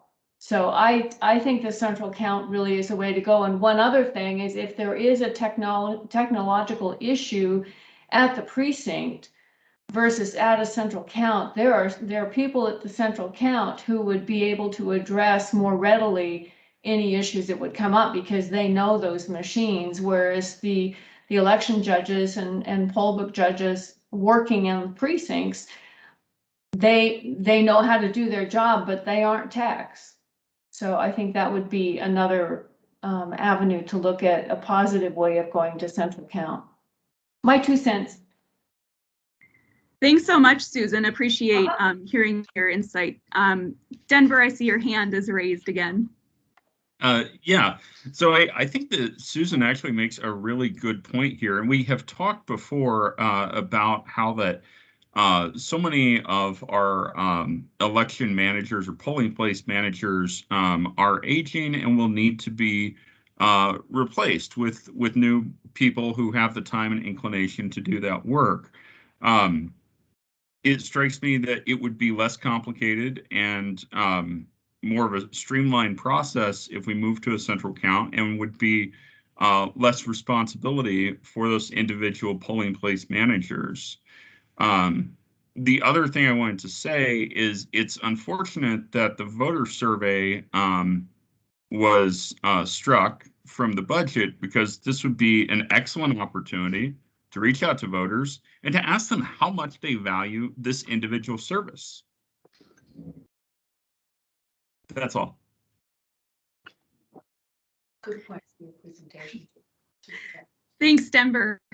I'm curious if others who haven't had their voices heard have anything they want to add to this conversation. I know we're 17 minutes past when we said we would sign off. So I'm curious to hear from others who maybe haven't spoken up yet. I'm compiling your thoughts on my notes here, and I want to make sure that we have the space to have this conversation. So I'm curious to hear from anyone else about how they're thinking and feeling about this. I definitely think the central count is the way to go. I think it doesn't make sense to me to spend that much money per voter, especially with, thank you for calculating all that out, by the way. And it doesn't include so many costs, that are kind of unpredictable. It doesn't make any sense to me to invest that much money when we already see a decline in polling numbers. And it has been mentioned by others before me that with the move to so many people as a general public to things like Zoom, I think we've become as a society a lot more trusting of these practices. And a lot of that whole going to the poll thing it's that fun energy that we're talking about can be built up in a different way to re-energize demographics that maybe we're not hitting to vote.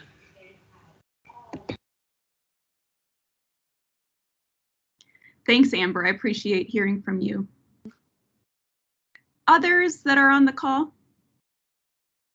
Hi, this is Shibu. I don't want to take up more time. I think everyone hit points that I would want to say. And I wanted to say thank you, Bradley, for the really detailed background for all of us on this. It's really helpful. But yeah, right now I don't have anything to add. Thanks everyone for your comments.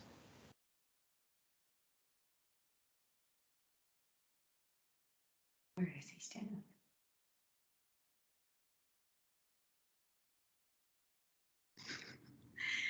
Todd? Yeah, sorry, I'm kind of the gadfly on this deal, but No, it's important. It's important for our conversation. Denver, you suggested that not having the machines in the precinct would make the election judges and election officers' jobs easier. In what way?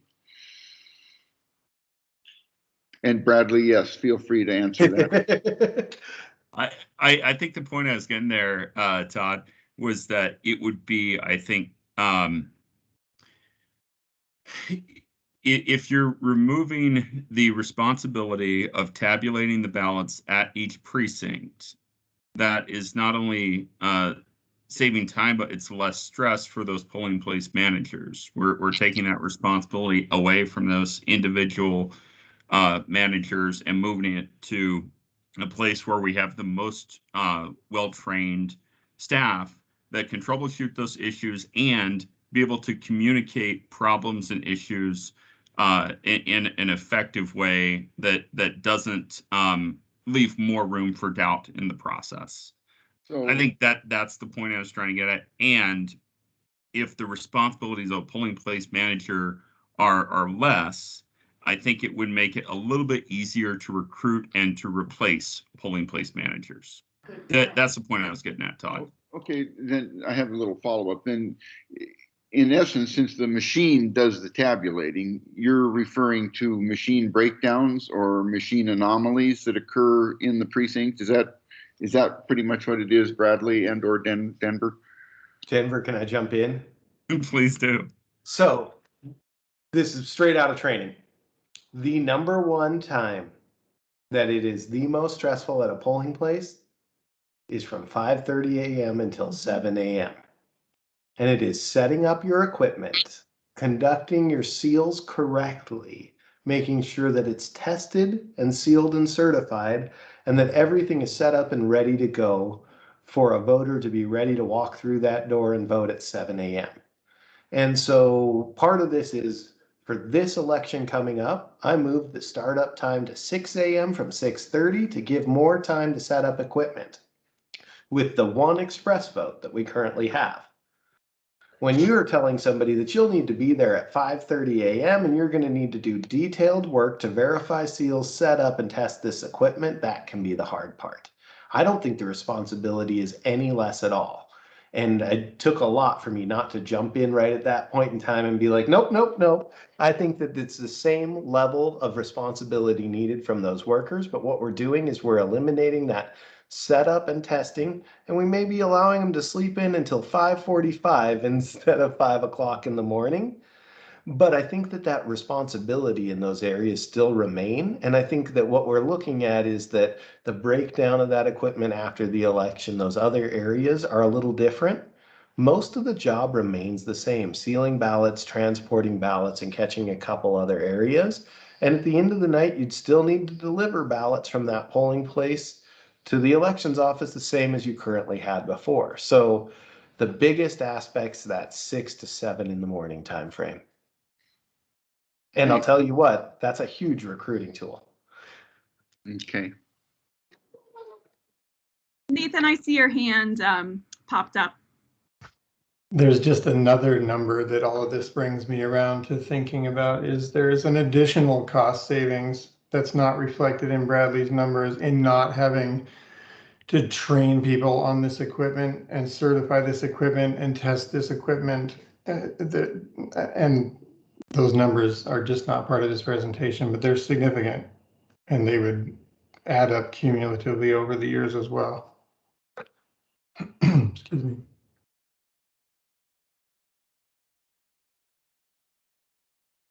Well, I have a lot of notes here from everybody, and I want to be able to give this conversation adequate time. I'm not sure that we have a policy for remedying disagreements or lack of consensus. And I don't think, Todd, this is not a bad thing. I don't think that having a robust discussion about the way that we as a body believe we should make a recommendation to the county commissioners is a bad thing. I think it's important for us to have differing viewpoints. And so I guess, keeping in mind it's 6 minutes to 5, I want to throw a couple of ideas out there. One is that we could come back together and have a discussion, so you can give me some guidance about where you would like to head with a recommendation from the EAC. The other is, if we don't want to do that, if individuals just want to work individually with me, that would be fine as well. And I guess the third is we can also tell Bradley we don't want to make a recommendation and don't want to take that responsibility on as the EAC. Is there an interest in coming back together as a group to continue this conversation? How are we feeling at this point? This is Travis. Sorry about that. So what on? I mean, typically we vote on things, so I guess I would be. Before we do that, I would definitely be open to further discussion, just to appease anybody's concerns with our position.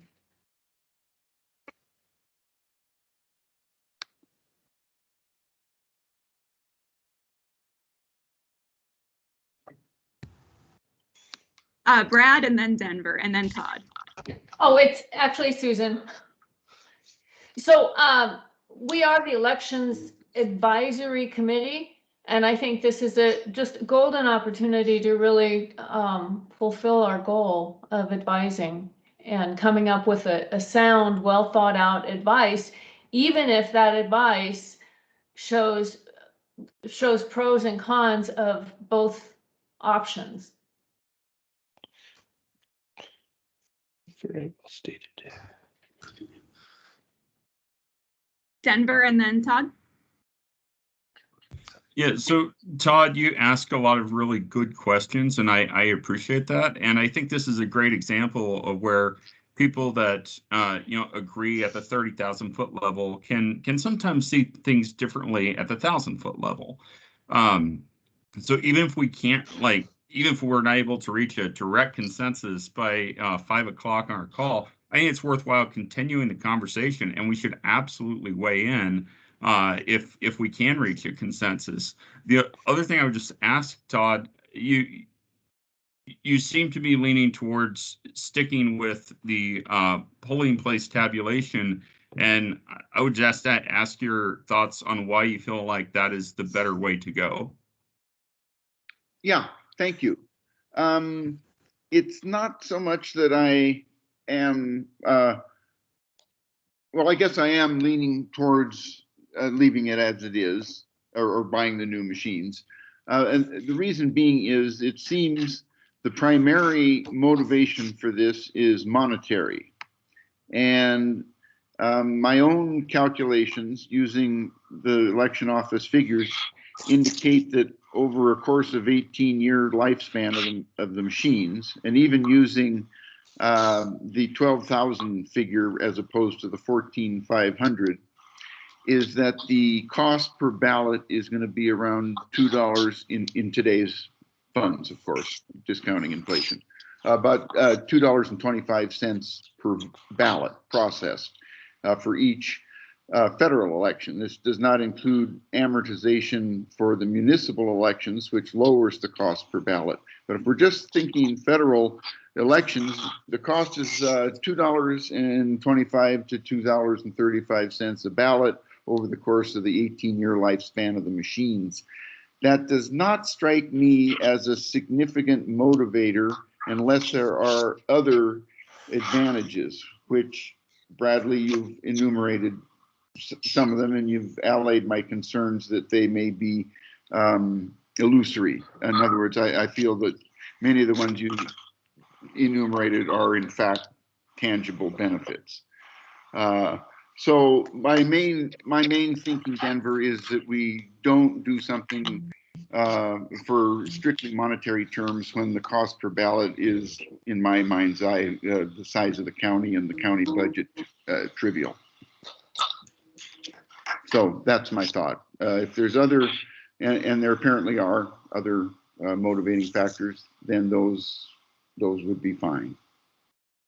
I just want to make sure that we're not doing it strictly for monetary purposes when they don't seem to be crippling. Thank you for sharing your perspective, Todd. Yeah. And I'm fine with being in a minority. You know, I think we can, we don't have to reach 100% consensus on this because I'm not 100% opposed to it. Thanks, Todd. I appreciate that. Bradley, will you share these slides with us or with me, please? And I'm wondering if, for the good of the order, what we want to do is, Travis had suggested we usually vote on things. I'm more loosey-goosey than we have been in the past. And so I wonder if we want to, how we want to make a decision moving forward. If we want to, I'm happy to, we can write this recommendation to the county, which it sounds like everybody wants to do, like a Supreme Court decision, right? We can have sort of two points of conversation that are happening to illuminate the pieces that we've had in this conversation. Or we can continue to talk and come up with something together if we come to a consensus like Todd has suggested. So I guess I'm not sure how folks would like to proceed. Bradley, what's the timeline for this? So public comment is currently open and will close on Thursday. Okay. So it is pretty darn tight. Pretty fast. And, you know, as part of this, I knew it was pretty tight, but we've been exploring all of the other aspects minus the fiscal kind of coming up to this. And I'll be really honest. And Todd, I see what you're coming from. We were sitting here and we're going through these, and the cost per ballot is what you're kind of looking at as we go through. And as that cost per ballot, as they're used more, the cost per ballot goes down. In each election, that cost goes up by the voter, but as they get utilized, it would decrease the overall cost as to how much it costs per ballot to use that equipment as we go through.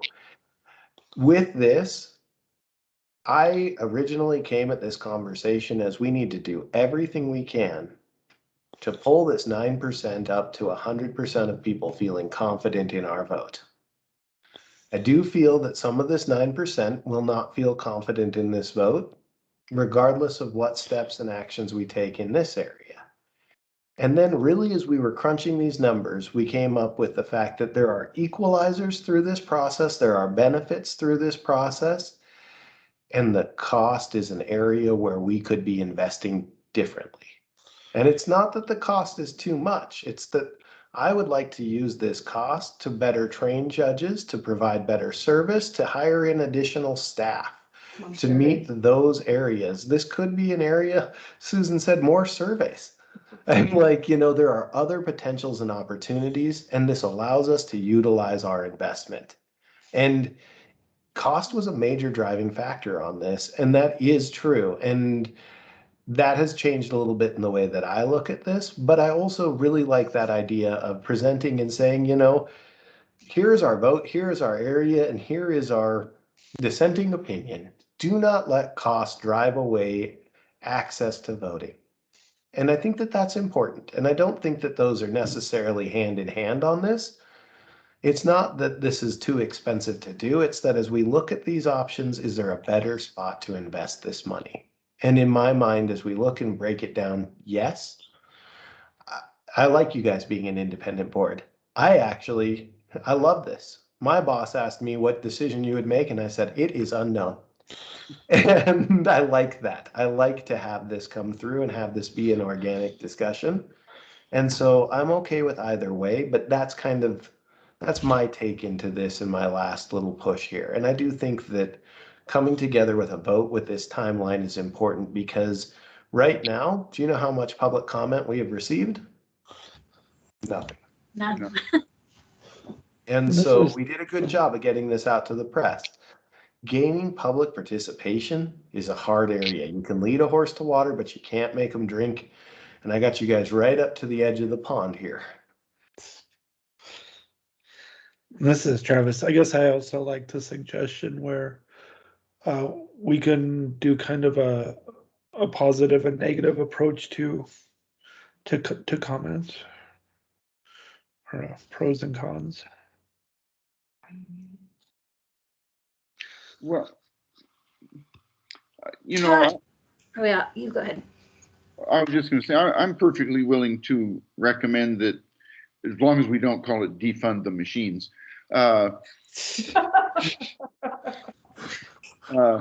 recommend reallocating that money. I think, you know, since the surveys got shot down, I think that is an extraordinarily valuable tool for increasing voter confidence, probably more than seeing their little ballot run through a machine.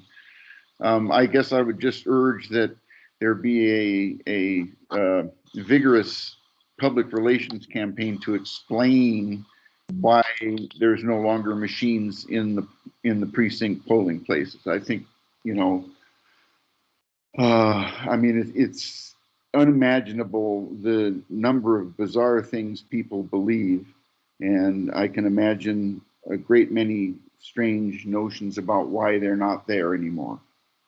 Yep. And I think that's a good point, Todd, is including that in our outreach around next year and explaining, and that is a reason why this timeline is so tight, is because we are working on election judge training and we need to know what direction we're going. Hey, Christina, can I make a motion? You sure can. It'll maybe start to help to bring this thing to a conclusion that will then send you to work. But I would like to move that we prepare a letter of an informational letter to the commissioners, recommending that the county move to a central count scenario with the proviso that the funds that would have been used for those precinct polling places be used in other ways to help promote and encourage voting. All right. I'd second that. Cool. So shall we call for a vote? All in favor? Aye. Aye. Aye. Opposed? Abstentions? All right, Susan, thank you for throwing the ball into the field. And with that, I will commit to this group that I will work on drafting a position for us. I think that the conversation we've had is incredibly valuable in terms of being able to also convey to the commissioners that we believe that we shouldn't be making choices about voter access based on budgets, but we live in a reality that we must. And so we want to ensure that we're drawing attention to those points and reallocating the funds that would otherwise have been spent on precinct tabulators into the elections process. Thank you for everybody's thoughts, and I will get that off to you. It'll be tomorrow evening. I apologize for the turnaround time, but I have other things on my agenda tomorrow.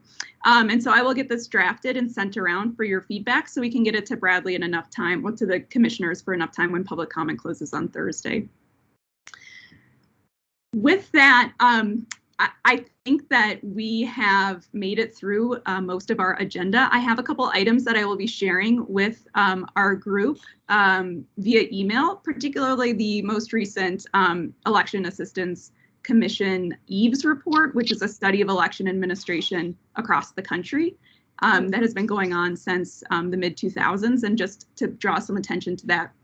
Our next EAC meeting time and date is December 14th. Bradley, is that correct? No, so I pulled it on the calendar and looked, and this is an area where what I'll be doing is I'll be doing some outreach to the subcommittees for outreach and recruitment ahead of time. The next scheduled one we have is at the beginning of January. That is in the middle of our outreach around election judge recruitment. So I will have together a wealth of information, and that is normally where we hit recruitment hard, because that is less than a month before training starts. We can recruit throughout training. I just got our calendar of events, and we have our certification mid-February. We always try and start our election judge training directly after that in case there's new guidance that comes out, we can wrap it in. So January, I'd like to really discuss around election judge recruitment, outreach, these videos, this information about other areas as we proceed forward. Now note, the commission will take this guidance into account. They'll be having a meeting on Thursday, and with that meeting on Thursday, they may have a differing opinion than your body or myself. And so I'm always trying to kind of manage those expectations as we go into presenting this over to elected officials.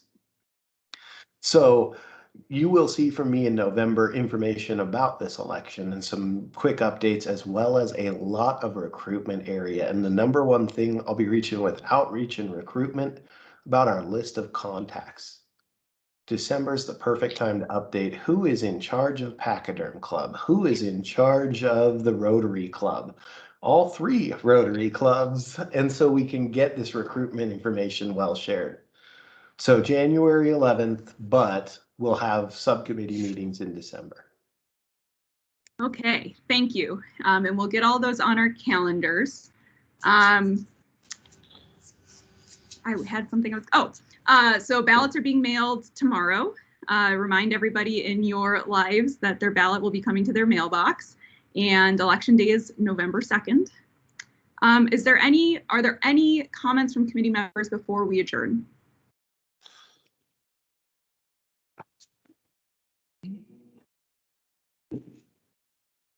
Okay, hearing none. Denver? I'm sorry. Just want to say the election tour that I attended was very informative. Really appreciate the office putting that on and doing what they could to reach out. Attendance was really poor. And so if and when they do another round of those educational tours, just want to really encourage people to take advantage of them. Because if we are to be ambassadors for the elections office, first and foremost, we need to know what we're talking about. That's all. Looks Excellent. like Bradley's hitchhiking there. Shibu? Yes, on that, is the next, I want to attend the next one. Is the next one going to be on October 23rd in conjunction with Vote Early Day? Yep, exactly. And that's, I was trying to get that into the comments there really quick for everybody. And Thank you. that's what I was stating, is that it will be the 23rd at noon. We should be getting out invites to that coming up here this next week, as we have a full press release. And then this will be a full demonstration. We will have our receipting, signature verification, as well as reconciliation. We just can't open and count ballots yet. Great, thanks, Bradley.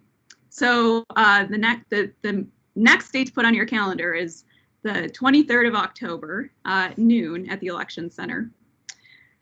All right, with that, I say that we think about wrapping this up. Folks, okay, adjourning. I move to adjourn. I second. All right, all in favor? Aye. Opposed? Type faster, Bradley. No, we're good. All I might right, zoom in on everyone, the thanks so keyboard. much for your time. Yes, Thank thank you. Bye all. Thank you, Christina. Thank you, Bradley. Yeah, thanks, Bradley. It was awesome.